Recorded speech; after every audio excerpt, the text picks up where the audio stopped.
اور اللہ کا غضب لے کر وہ لوٹے، یہ اس لیے کہ وہ اللہ تعالیٰ کی آیتوں کے ساتھ کفر کرتے تھے اور نبیوں کو ناحق قتل کیا کرتے تھے۔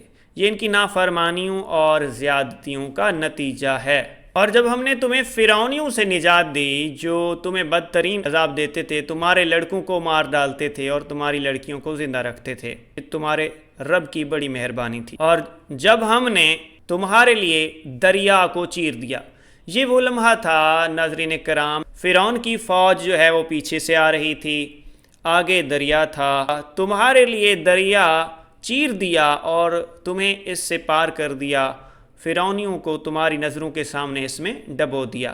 آگے چل کر جناب والا بنی اسرائیل کی قوم کو پیاس لگی، 12 قبیلے تھے حضرت موسیٰ علیہ السلام کے ساتھ، تو انہوں نے پانی مانگا، اور جب موسیٰ علیہ السلام نے اپنی قوم کے لیے پانی مانگا تو ہم نے کہا اپنی لاٹھی پتھر پر مارو، عصاک الحجر، عصا کو پتھر پر اپنے عصا کو ماریے، 12 چشمے پھوٹ نکلے، ہر گروہ نے اپنا چشمہ پہچان لیا۔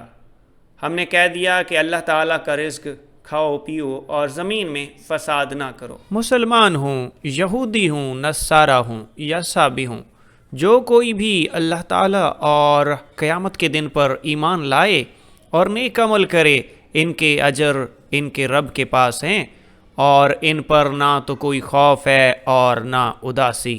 اور جب ہم نے تم سے وعدہ لیا اور تم پر طور پہاڑ لا کھڑا کر دیا، جو ہم نے تمہیں دیا اسے مضبوطی سے تھام لو، اور جو کچھ اس میں ہے اسے یاد کرو تاکہ تم بچ سکو۔ لیکن تم اس کے بعد بھی پھر گئے، پھر اگر اللہ تعالیٰ کا فضل اور اس کی رحمت تم پر نہ ہوتی تو تم نقصان اٹھانے والے ہو جاتے۔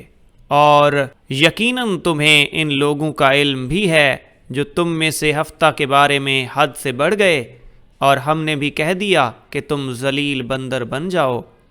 اسے ہم نے اگلوں پچھلوں کے لیے عبرت کا سبب بنا دیا اور پرہیزگاروں کے لیے واعظ و نصیحت کا۔